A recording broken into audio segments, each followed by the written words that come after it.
Well, hey kids, Rio here. Welcome back to the channel. Today is Wednesday, so of course today is now the next in my series of film reviews. As this entire series, I am once again filming up here at Kim's Crypt Haunted Mill in Spring Grove, PA. I am currently standing on the Krampus stage. So you know, this is festive, right? And today we're gonna do a twofer today. We're gonna talk about a couple of shorts, and you'll know why I chose this stage in a minute. Today we're gonna be talking about some of the early Tim Burton shorts, Vincent and Frankenweenie. So of course, yeah, both of these shorts are available. They were later released on, like, I think it's like the 30th anniversary editions of The Nightmare Before Christmas. So they are available if you have not seen them. But these are a lot of fun, guys. I love these shorts. We'll talk about Vincent first.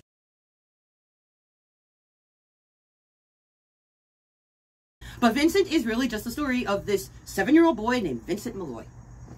And Vincent Malloy is just the most maudlin little emo you've ever seen.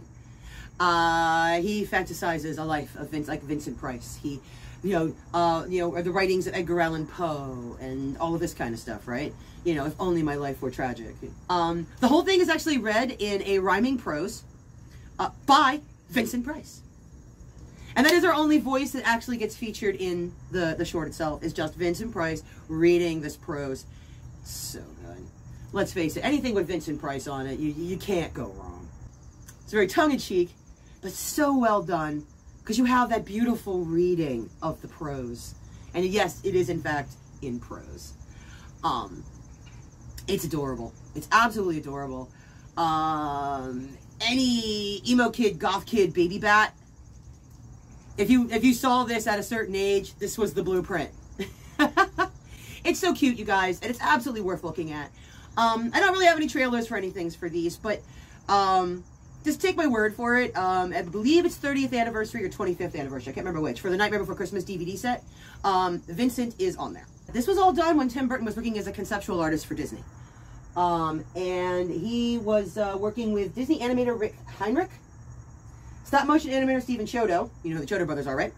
And a cameraman Victor Abalov. These guys have all worked together since in different configurations.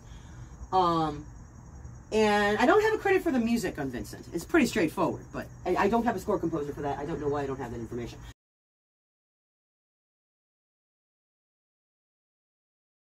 Now we move on to Frankenweenie. Now, there are two versions of Frankenweenie. There is the full-length animated one that came out a few years ago, which is fine, no hate. I'm going to talk specifically about the live-action short film of Frankenweenie. And that was done back when Burton was still working for Disney. So, it's the same story as the feature film, where the boy tries to bring his dog back from the dead and makes a little Frankenweenie dog. And following the Frankenstein story, how all of that goes most heinously wrong. It's just a short version of the feature film, just a lot more condensed. So this is actually really a good story, and I really like this because the cast on this is interesting. These are things I actually forgot. So our young boy, Victor Frankenstein, he is being played by Barrett Oliver. You would know him as Bastian from The Neverending Story, which was actually filmed later the same year. His parents, Mr. and Mrs. Stein, right? The Frankenstein parents, this is really great for me. Daniel Stern, playing his father, and the late Shelley Duvall, playing Victor's mother. Now, of course, you do know Shelley Duvall, and you know Daniel Stern. You've seen these people in a million things. You also might be aware that Shelley Duvall just recently passed away. Her final film, The Forest Hills, is apparently going to be released sometime soon, sometime this year. I'm looking forward to seeing that and being able to review it. The shame. The woman was extremely talented. And no difference in this. She is so funny in this. Now, the music for the short version of Frankenweenie was actually done by Michael Coventino, who was score composer on The Santa Claus. And who was the other one? David Newman, who did the scores for Throw Mama from the Train. So there's a lot of really good people that worked on the original version. And the cinematography was Thomas E. Ackerman. Worked on Anchorman, Legend of Ron Burgundy, Dickie Roberts' former child star. Oh, and Beetlejuice. Our special effects on the short are really just Sparky the dog, who plays himself, apparently. And our special effects there for the Frankenweenie effects, those are actually done by an Alan A. Apone, worked on The Winter Soldier and Django Unchained. So, yes, some really good people that worked on this thing. Remember, this was made in 1984. A fun bit of trivia to note, by the way, is that Burton was actually fired by Disney well, after he made this short. Essentially, they told him he was wasting resources, putting out stuff that the kids will never watch, and what's wrong with you? And so he got fired. Yeah, we all know how that worked out, right?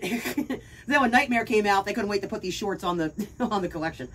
So it just goes to show you, sometimes when you tick people off, it's for the right reason. Now, just the FYI, I'm not saying that the feature-length remake of Frankenweenie isn't worth seeing. It absolutely is.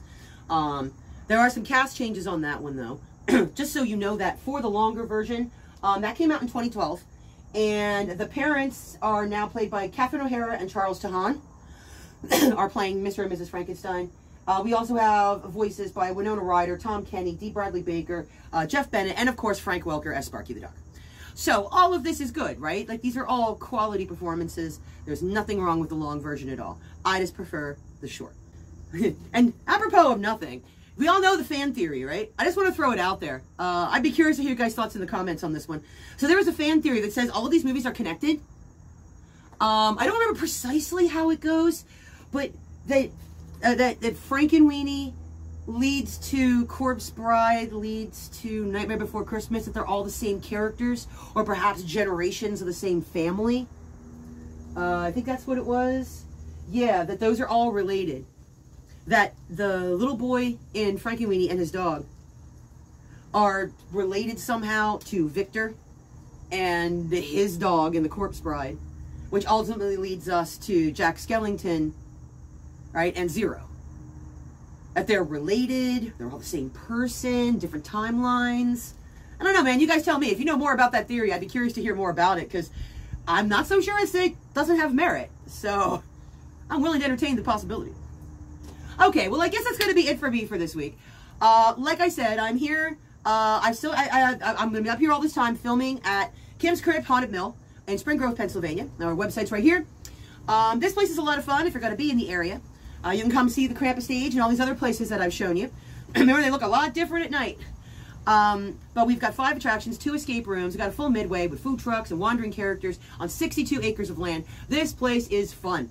So if you want to try to come up here, you can go to the website, and on the website, they'll give you all the information ordering your tickets in advance. I always recommend ordering tickets in advance.